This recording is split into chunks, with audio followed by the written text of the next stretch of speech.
It's been nearly 1 week since a boat carrying around 700 refugees and migrants sank in the Mediterranean Sea off the Greek coast. 9 suspected people smugglers accused of playing a role in the tragedy are due to face court in the next few hours. The Greek Coast Guard has been criticised for not doing enough to save lives. The UN is calling for an investigation. Christina Harazem reports.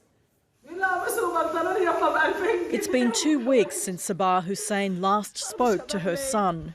Yahya Salah told her he was planning to travel by boat to Europe. She begged him not to. So did his father. About a month ago, my son approached me and said, "Father, I want to travel." I refused. But one night, after I had fallen asleep, he took from his mother's money. He then left. I started searching for him, but couldn't find him. Later, I found out that he borrowed some money from someone and traveled to Libya. I contacted people there in Libya and tried to bring my son back, but no one cared. The 18-year-old Egyptian is one of hundreds of migrants feared dead.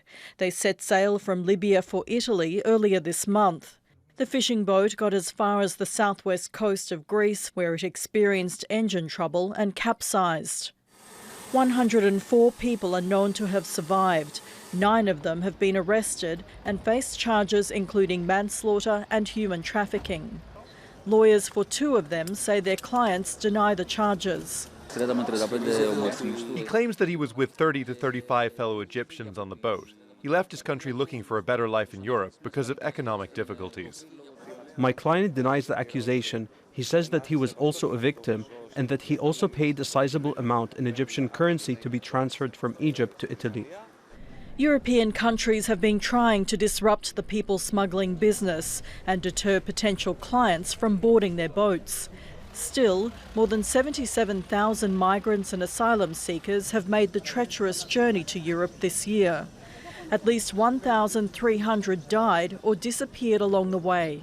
I think pushbacks, disclosure of the border, the externalization of the borders that we are putting in place in Europe are creating these bottlenecks where the people are stranded, then they are victims of criminality, of criminal networks that are the smugglers. And it's not only Libya, it's all around Europe. Questions have been raised about how this tragedy unfolded, with the UN calling for an investigation. Greek authorities say the crew of the sinking boat rejected the Coast Guard's offer to help.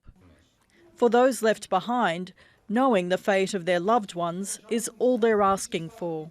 We don't know how to bring him back, whether he is alive or dead, and we don't even know if he is missing. What kind of life is this? We want to know the fate of our son. Either he returns alive, and may God be protecting him, or he returns in a coffin. I am prepared to bear whatever has happened.